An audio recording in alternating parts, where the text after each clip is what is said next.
happen Friday. The art and cultural side of Southeast Asia. Part of the Kuala Lumpur Eco Film Festival mandate is to provide engaging opportunities for Malaysians to enhance their knowledge and skills on filmmaking. And in collaboration with the U.S. Embassy Kuala Lumpur, Point College Malaysia and Eco Nights, CLEF 2015 is proud to present to you a full day of workshop with producer, editor and director Lawrence Johnson, who we will be speaking to later on. Lawrence Johnson has been making films and videos professionally since 1983. His work in history and culture has been distinguished through many awards, including 2 from the American Association of State and Local History.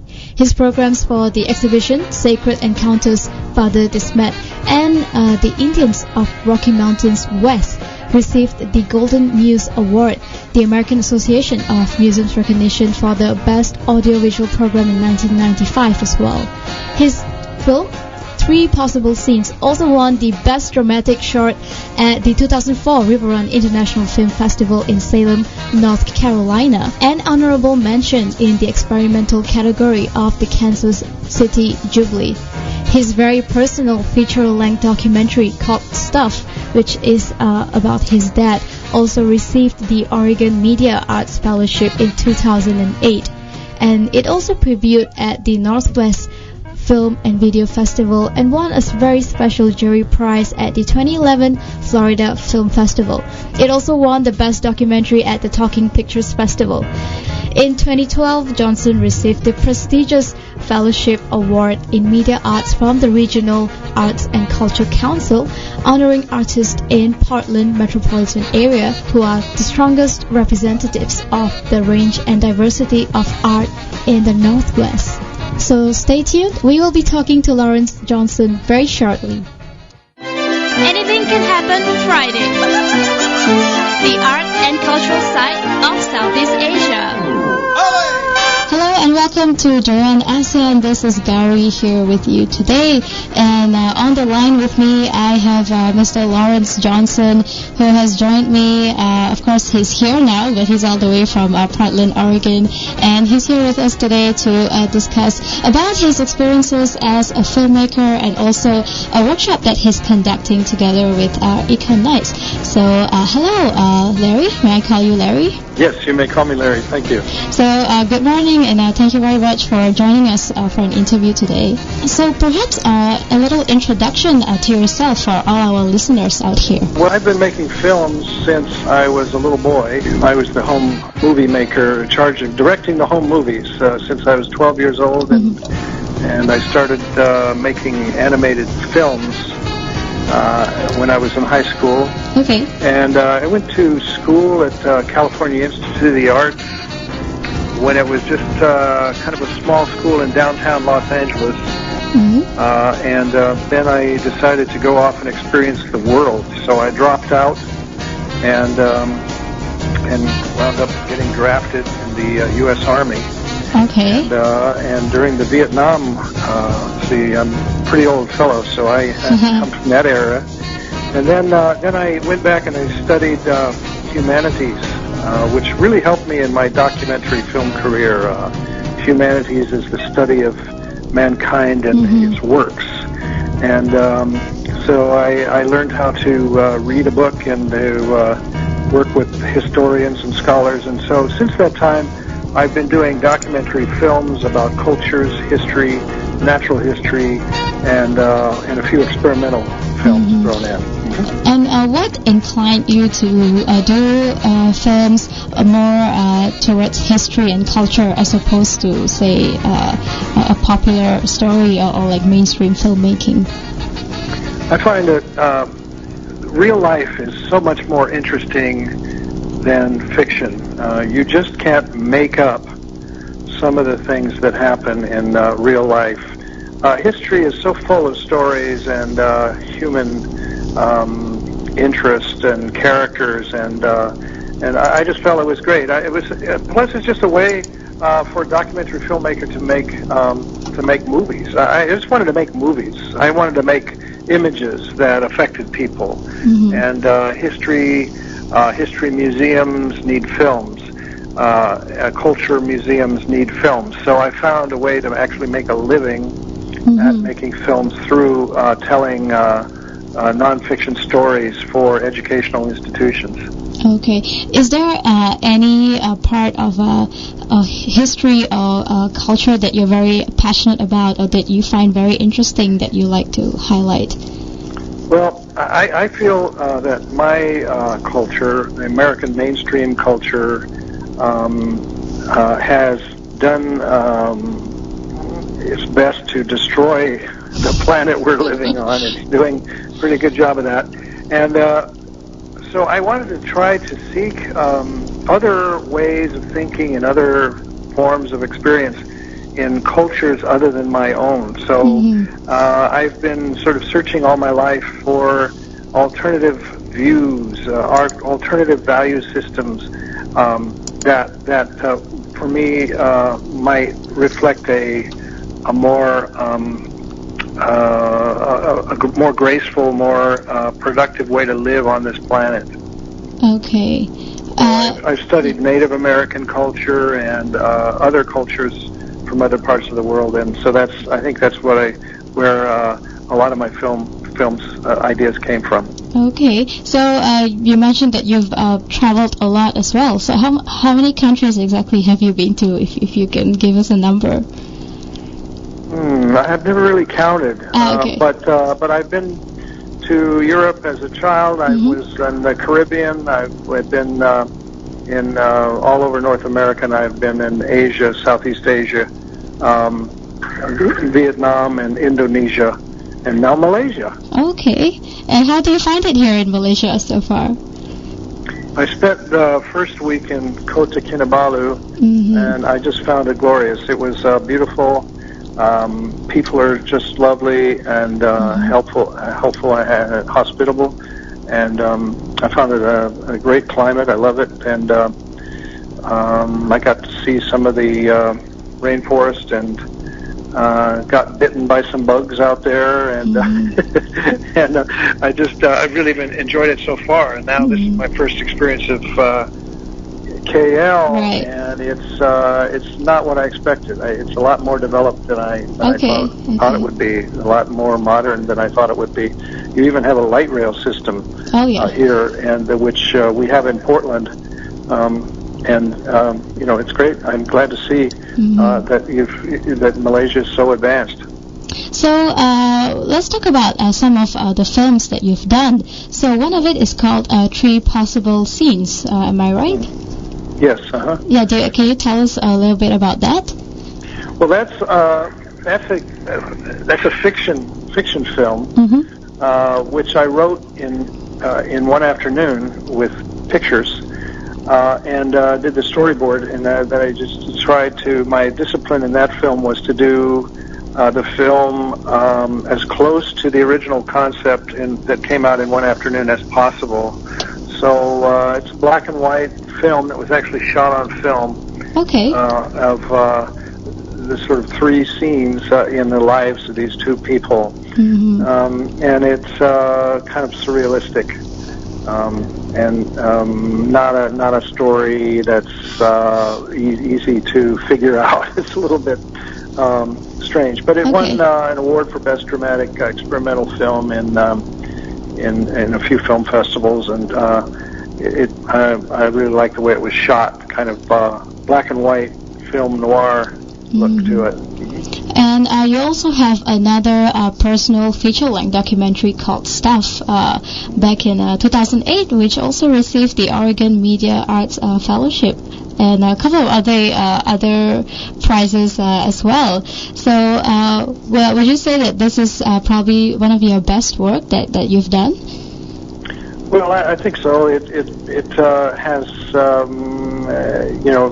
I think it's started me on a track in my career that is more toward personal documentary or personal storytelling rather than storytelling about people from other cultures or other places. So Stuff is about my dad's death and about my reaction to that. My dad died, and I was opening boxes in which he stored his things, and I had such a powerful experience of the spirit of the man in the stuff that I decided to make a film about that process.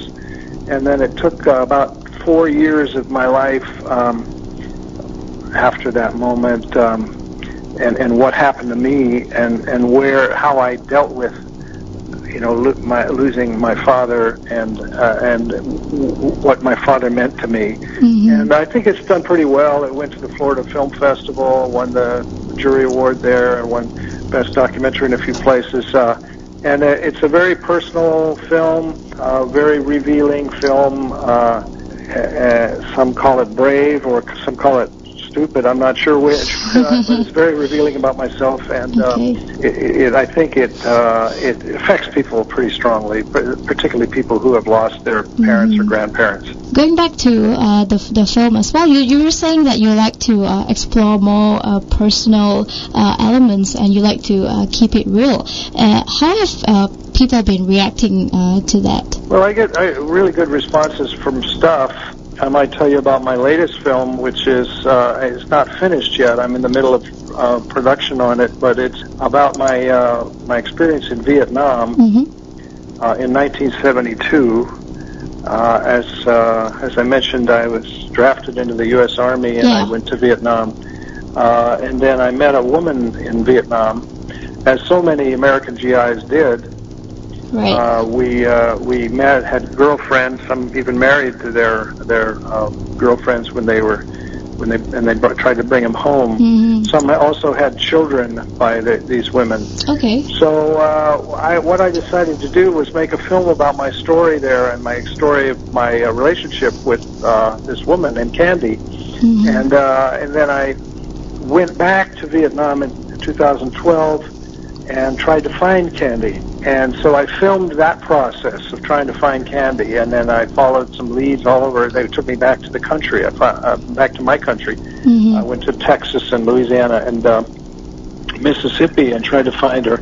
And so this is a story that I'm telling about the effect the war in Vietnam had on me and had on other people who maybe lost their track of their fathers, who are Americans, might be what we call Amerasian, and are trying to find their parents.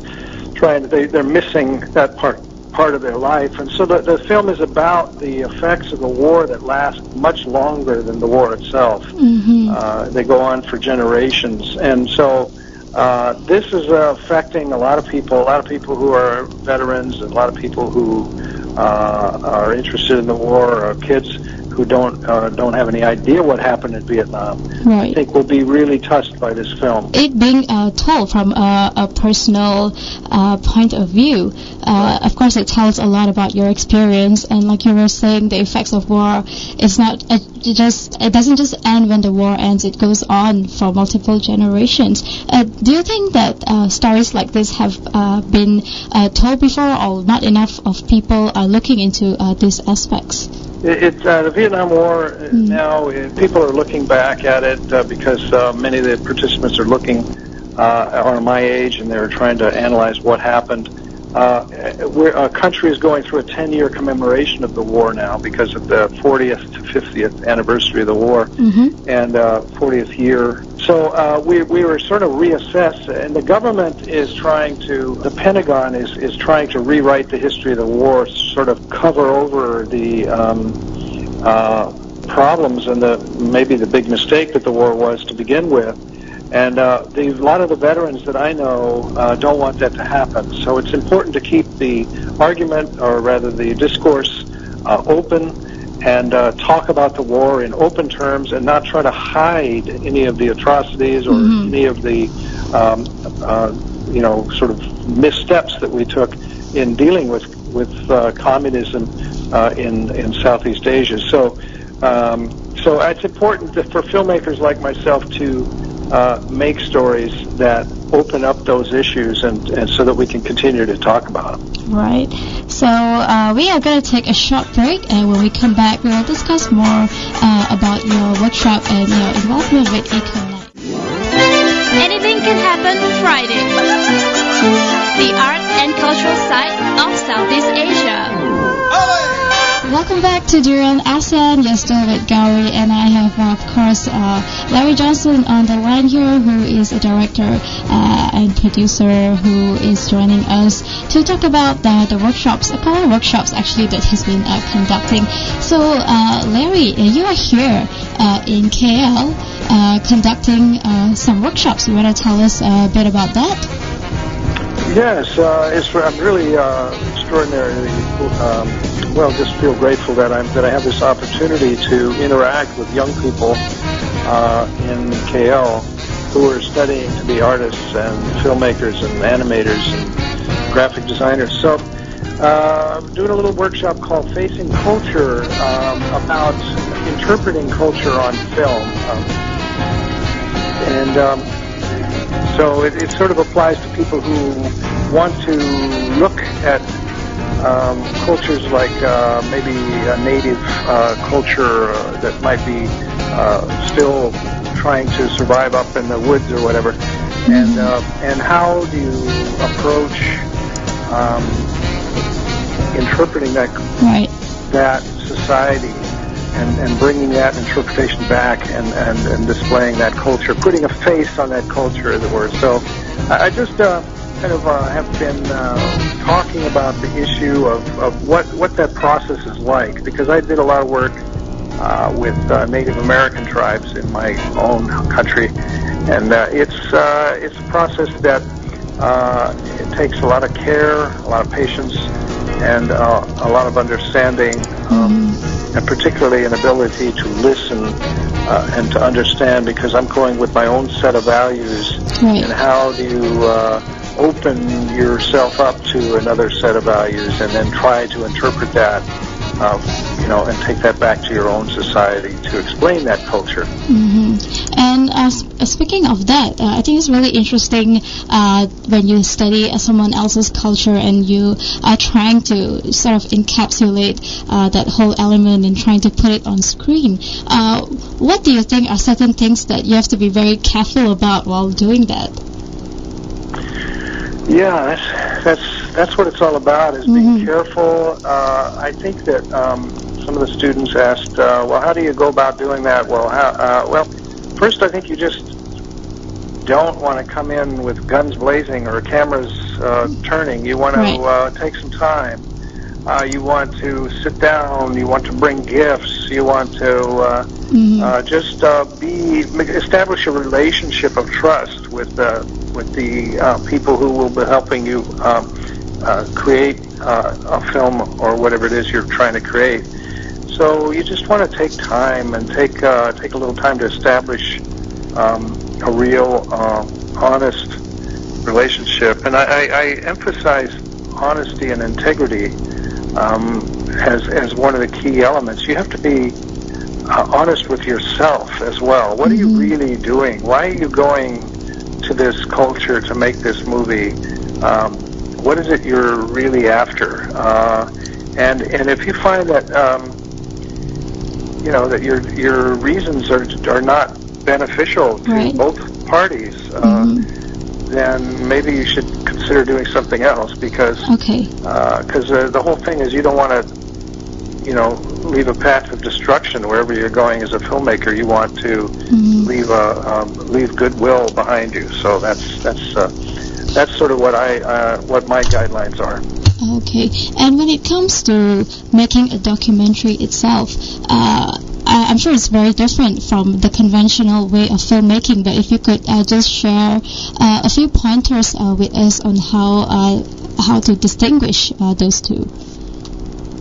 Documentary and fiction film? Yeah. Yeah, really basically you're working with the same set of elements. You're telling stories. So regardless of whether you're using fiction and actors and made-up sets and so on, or whether you're going into the real world and just recording what you see, you're telling a story And so a lot of the techniques are the same, but of course documentaries are easier to make and less expensive because you don't have to build sets and hire actors, and so I think that it's an easier way for a filmmaker to start making movies, because I was telling the class today that you don't even have to leave your own home to make a movie. You can start right in your own house, and there's plenty of subject matter there to make a film about. And you can walk out your front door and there'll be 2 or 3 subjects for a film right there. Yeah. So start in your own home, start in your own heart, and make a film that's close to your heart. Don't try to make a Hollywood movie. Don't try to make a Chinese movie. Try to make a film that's from your interior. What is it really concerns? What are you really concerned about as a person? And start there. And then it's the same whether you're making a fiction film or a non-fiction film. Yeah. So at the end of the day, it's really about, it goes back to you. What story do you want to tell, and what is it that you feel strongly about? And it's not just about picking any random story and projecting that to people. Right. Yeah, I mean, you can be a journalist and you could go and do your story and give people the facts and everything. But unless you really internalize the subject matter, bring the subject matter, filter it through your own experience and your own understanding, and then try to interpret it. It's really not going to be a film, a work of art. It's going to be journalism, which is okay. There's a place for that. But even journalists, when they're doing their feature stories, the stories they really care about, it's because they really care about the subject. So not to knock journalism. There's a lot of great journalism out there, but the greatest stuff is when it comes out of the person's soul searching. What's really important to that person, whoever it is. Okay, and speaking more about your workshop that you're conducting, what are some of the outcomes that you're hoping to achieve by the end of it? I'm hoping that I'm open up the world of filmmaking to those who have not been exposed, because one of the things I've found is that some of the students that I've come and confronted here, or come in contact with, rather, are not exposed to a lot of different films and film history, so forth. So I'm trying to expose them to ideas that won't necessarily come out of their film production class or whatever. Okay. And also I want to note that one of the most delightful elements of this particular workshop I'm doing is the presence of these homeschooled children. There's these little children. They're like 3rd, 4th, 5th grade children. And they have asked the best questions of all these college kids. Okay.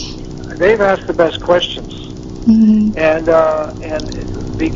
maybe it's because in their homeschooling they're encouraged to ask questions and to think and to find out what's really important to them and then ask it. So I found that the students are generally pretty shy about opening up and asking a question in front of everybody else. But these little kids are not. It's really great. It's really nice. I like that. Okay. And I know you've only been in Malaysia for a short time, but is there anything interesting that you've observed about the Malaysian culture so far? Well, because it's a blending of and cross section of so many different cultures, the sort of Malay stock and the Chinese and the Hindu and the different. I love cultures that are so diverse. And, that sort of conglomerates of so many different types, peoples. I think there's a richness there that doesn't exist in places where you just have the same indigenous type culture. So that's what's great about it. I think it's just the food and the variety of foods and the variety of spiritual understandings and everything. It's very rich, and I love places you can go and you can sit down and you can hear different languages and hear different ways of being and see different peoples of different colors. It's great. I think that's the way we ought to live as humans. All right. So we're almost at the end of our segment, but just before we wrap things up, do you have anything or any advice that you want to give to budding filmmakers who are also looking to tell real stories? I would say, first of all, if you want to be a filmmaker, get a camera and start making a movie. Okay. It doesn't cost a lot these days. It doesn't have to be the best quality right away, but just start making a movie. And the other thing is, make a movie that's close to your heart, that comes out of your own experience, and not somebody else's. Okay, thank you so much, Larry, for joining us. Anything can happen on Friday. The art and cultural side of Southeast Asia. Welcome to Durian ASEAN. You're with Grace. And this is Arlene. And you're at Anything Can Happen Friday session. Yes, anything including eating rojak. Oh yeah, for sure. Good one, Arlene. So we have 4 people from Rojak. And these people are very creative and passionate and very young. Can I say that? So let's say good morning to everyone. Hi. Hi. How are you? We are good. Thank you for coming for the interview today. So let me introduce one by one and hope I can introduce the person correctly. So starting from my left, her name is Vien, and she is a creative director. And next to her, we have XJ. Xian Jiong. Yeah, And he That's a unique name. And he is creative executive. And next to him we have John, who is creative executive as well. And last one we have Dashran. Yep. He's managing director. Yeah. And they're all from Rojak here to talk about their online magazines. Who wants to answer my question? Depends what's your question. Good one. Yeah, another good one. Right. Well, Rojak is another platform for people to share their issues and also get exposure to on social culture part. That's what you guys been focusing on. Yep. So what is the Rojak main focus under the umbrella of lifestyle? Okay. You mean like specifically lifestyle only, or like our whole? Okay. Yeah, focus. So, like our whole focus, like when we started off, what we really want to do, and even now what our main target is to really provide a platform and to give exposure to a lot of local artists, and like not just artists but also like local entrepreneurs, like if you're a cafe owner and all that. Because what we realize is there are a lot of local artists, especially in Malaysia, that are very talented, just as talented as the artists in the West, but they don't have exposure. Some of these artists, they are reasonably famous, but if you ask an average Malaysian, like for example, do you know who's Jumero? Nobody will know. Only like probably Jumero's friends and friends of friends will know them. So we are trying to change this through our articles and whatever we write. We are hoping that Malaysians as a whole will know about these young local artists and stuff. So I guess Jumero need to thank Rojak for this. So I hope they are listening to our radio program at this moment. But other than that, why did you choose to create this platform, creating the awareness that local artists, we have talented ones here in Malaysia? Basically how it all started is like I've worked at editorial before, and then a lot of us like we read like online, and what we realized is like that a lot of we don't want to name anything because like everyone does it well in their own way, but what we realize is like Malaysian sites in general tend to lack brutal honesty. Brutal honesty, right. They tend to like only show like what is good without showing what's bad, or they just tend to like swing towards a certain side, and what like that was something that didn't sit right with us. So we always like used to ask like if we had our own side, we could do things differently. So you mean they were a bit biased, or they were having the lack of sort of a story from the other parts or other perspectives? We would say a little bit biased towards anything. Like even if you look at, for example, movie reviews, when it comes to Malaysian sites, nobody says anything bad about any movie. If even like for example like certain more famous sites, if the movie is really bad, they will go down. The maximum they will give is 2 stars. They will not give it less than that. It's either that or they will just ignore the movie altogether. Oh, they're just being polite.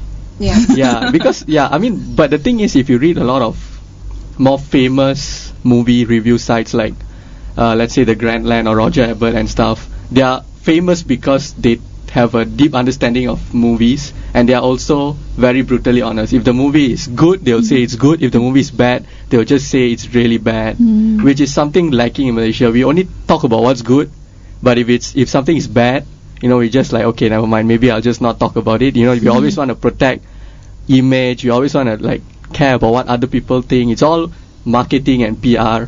So like when we started this, we were like thinking, how if we do it, if we start something similar, we could do things differently. So that's one of the. So you guys want to be the bad boys lah? The people that in the magazine industry.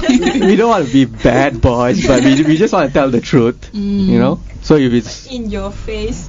Yeah, I think a lot of our articles like are very in your face, like sarcastic or very brutally honest, loud. If it's good, we will tell you like it's damn good. If it's bad, then we will just we tend to like crap all over it sometimes. But if that's the situation, then we just want to let people know. Yeah.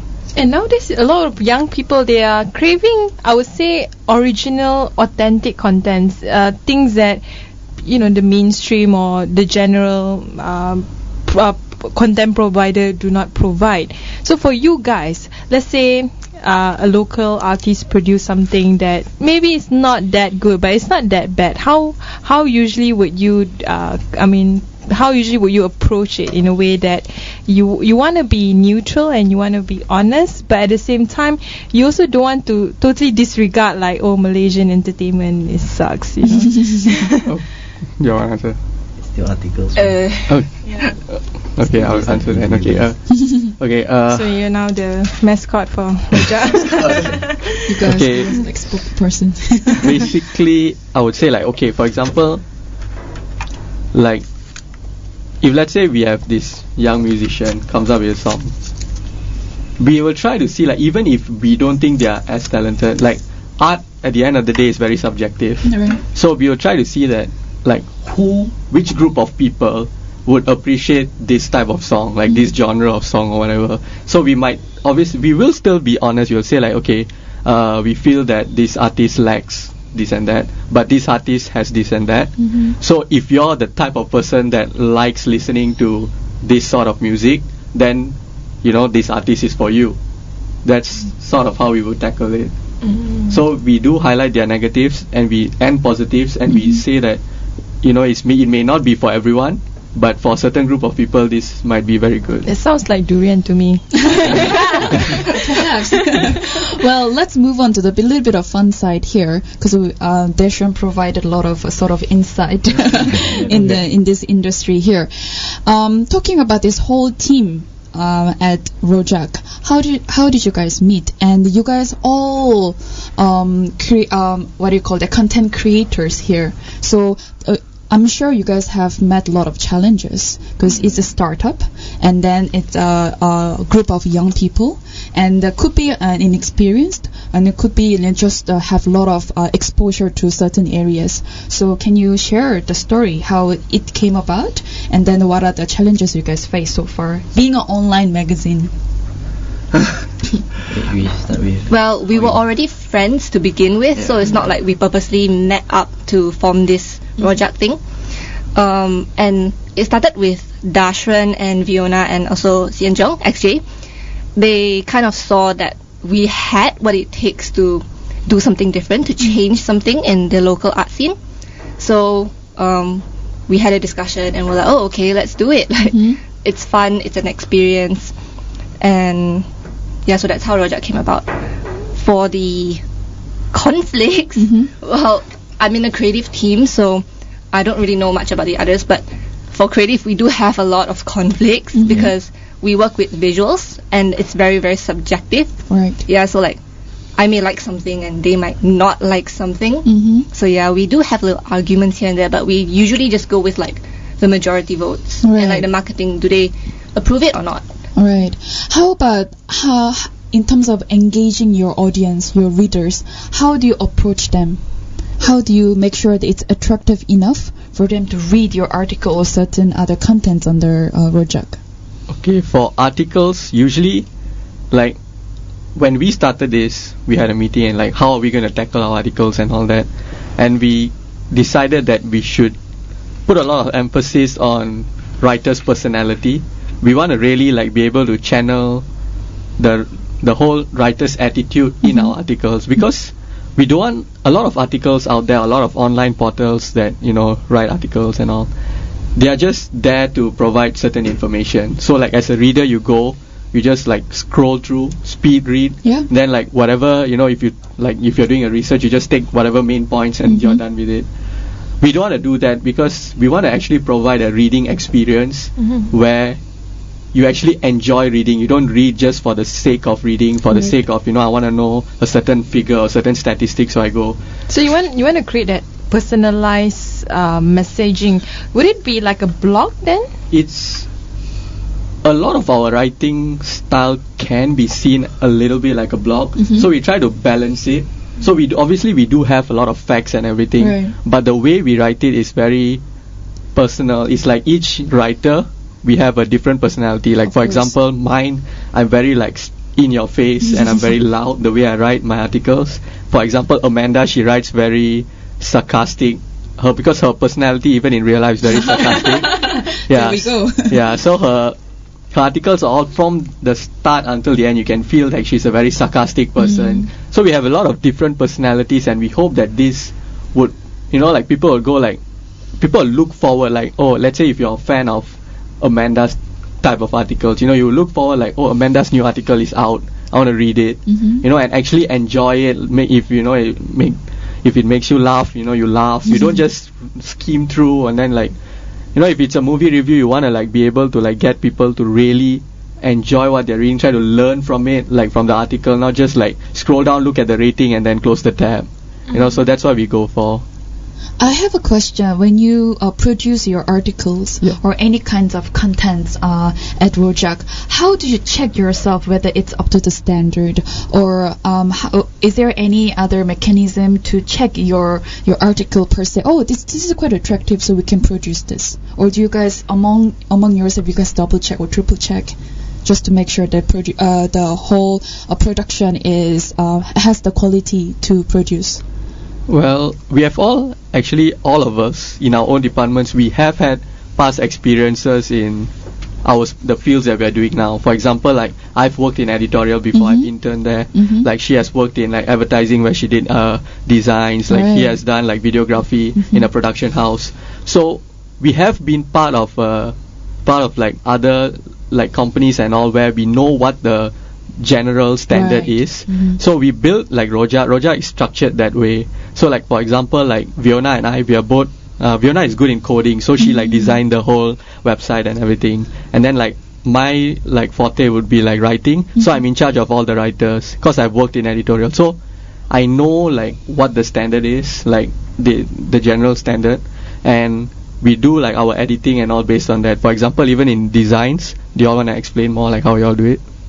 Standards? Yeah, like well, I think mostly because the girls in the creative team, me and Fiona, we are very, very critical. Like, yeah, we both have worked in designs before, like designing houses before. So, yeah, we tend to be very, very critical. So when we think something is not right or not that good, not that pretty, yeah, we'll just like say like we don't think this is very good enough. It's not good enough to publish. Yeah, then we'll try to work around it, make it better. But what exactly is the signature style of Rojak? Because I think I would give an example of BuzzFeed. Its signature style is very out there, very colorful, and then they have this I would say thing that you can rate whether it's oh my god or LOL or something like that. Like they have a very distinct way that people constantly want to go back to BuzzFeed, and they feature a lot of photos as well. But for Rojak, are you guys more towards the article base or more towards the photo base, or do you have a certain style that people will remember, oh, this is Rojak and I like it? I would say on the visual wise, we focus on the style where it's very local-ish, where our design will be, you know, mainly you can see through our visual we are pinpointing like Malaysian stuff, purely just Malaysian wouldn't be Malaysian article, but Malaysian visual, like as in we will relate into like Malaysian flag, like anything that's Malaysian icon, like Rojak, durian, agong, all those kind of stuff that is very Malaysian. Nasi lemak, yeah. Yeah, nasi lemak too. So you want to bring up more Malaysian items? Yeah, to even in readers. our articles, like we use a lot of like Malaysian slang and terms like la and like some Malay words and stuff like that, like abangs, like sorry bang, that kind of stuff. You know, like like generally our articles are like proper English, but then like we do add like Malaysian slang in it. But it's not approved by the Oxford Dictionary. Yeah. There we go. Well, we'll take a short break, and when we return, we'll talk more about Rojak and what they have been doing at Rojak. Anything can happen Friday. The art and cultural side of Southeast Asia. Welcome back to Anything Can Happen Friday. You're still with Grace. And of course, yeah, with Arlene. And with amazing these 4 people from Rojak here at Vien ASEAN. So let's continue our discussion per interview here. Hello, John. Can I ask you something? Yeah, sure. So, well, it's not Malaysian thing, but it is also part of Malaysian culture already, which is K-pop. Ta-da! So could you share, or perhaps I'll give you this challenge to all of you. So if you were given a chance to write about K-pop, how would you color it? How would you beautify this K-pop culture in Malaysia? John, I want you to start. Okay. I think like for us, right, if we go with like all the indie music and stuff, right, I don't think we will venture into K-pop because it's 2 very different genres of music. Right. During my high school days, K-pop was a hit, right? So I started. How old are you? Oh, you're not in high school anymore. No, college joke. Yeah. During my era, K-pop never existed. I did listen to some K-pop lah. I mean, like I know a couple of K-pop people.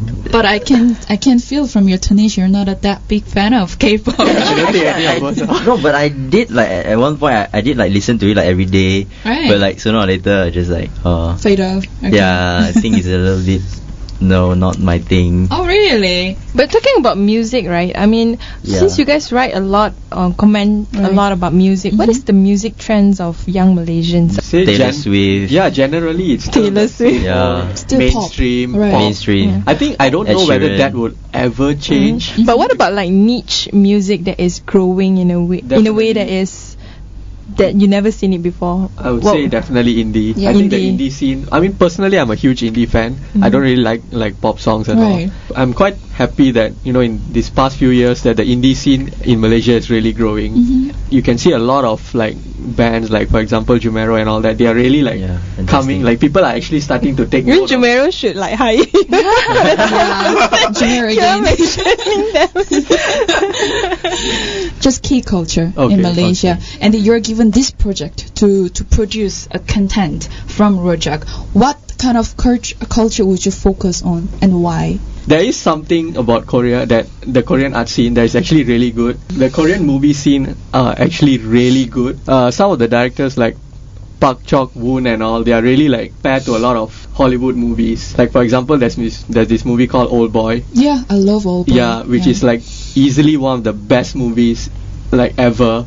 So did you review that in Rojak? I didn't review it because it's a very old movie, 2003. But like, and Hollywood actually tried to remake it.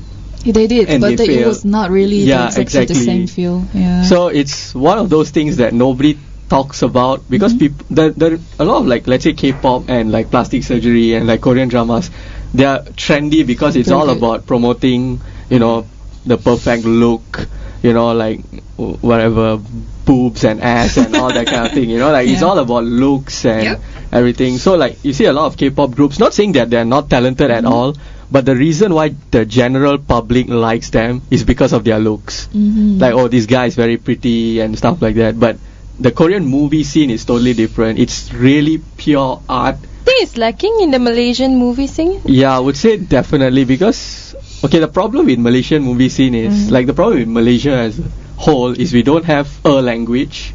Like, for example, US, English. Indonesia, like they speak like Indonesian and stuff. Like Malaysia, we speak so many languages, and it's kind of, this thing can be either like a positive catalyst or it's a negative catalyst, but for our movie scene is acting as a negative catalyst. That's why it's sort of segregated, is yeah, it? because for example, like generally you can divide our like a community into few groups, like the Chinese speaking crowd, the Tamil speaking crowd, the Malay speaking crowd, and the English speaking crowd. So like Chinese speaking crowd, they only watch like like Chinese movies, and of course you like you have Tamil speaking crowd who only watch Tamil movies, Malay speaking crowd who only watch Malay movies. I want to challenge you on that question, because you say you watch Korean movie, and I'm sure you might not know any Korean language other than annyeonghaseyo, but why seems to be very little like cross reviewing movies from different languages, from different genre? Like I mean, I give myself for example, I don't think I ever watched a Tamil movie and review it. A Malaysian made Tamil movie, maybe Hindi movie from Bollywood. Do you think it's actually our problem rather than a language problem? Yeah, it's definitely a mentality. Like language is at its core, but it's because like for example, another language movie isn't good enough, and or if you don't understand it, why should we watch it? But the thing is, when it comes to art, like language shouldn't be a barrier, because there's always subtitles. You know, you can always read, like I watch Korean movies with subtitles, I watch French movies, I watch Italian movies, I watch Tamil movies, Chinese movies. I can't speak any of those languages. I only can speak English and BM. Right. Yeah. But I still watch because the language doesn't dictate how good or bad a movie is. And another problem why the Malaysian movie scene, like film scene, can't grow is because, like for example, you have the English speaking crowd who have this mentality that only Hollywood movies are good. Right. Like so, like for example, like you mean that's the majority, right? Yeah, the majority. So, like for example, there's this director Bernice who came up with a movie called In Between Flaws. It was an indie movie, very good local movie. Like Malaysian film industry has never tackled a movie like this before. But when I went to the cinema, I watched it on the first day. There was only like 5 people. Right. Yeah. It's a sad fact that, because like people always have this thing that if it's a Malaysian made movie or anything Malaysian made, it's not good enough. So that's a mentality that we have to change to grow. And perhaps that's why that initiated all of you guys to come up with something very original Malaysian made online magazine. Yeah, because we really believe that we have the talent. It's just that people have to actually believe in ourselves, in our own country. Also, when it comes to interviews, right, there are so many approaches and then direction that you can decide, and that also depends on the writers, that what Dash also mentioned before. You want to be very brutally honest about even about the artists. But then how about the artists feel that, oh my god, what is he saying about that? What kind of question is that? We always, like a lot of artists like ask for the questions beforehand, and we always send it, and if they are not happy with any of the questions, then we'll just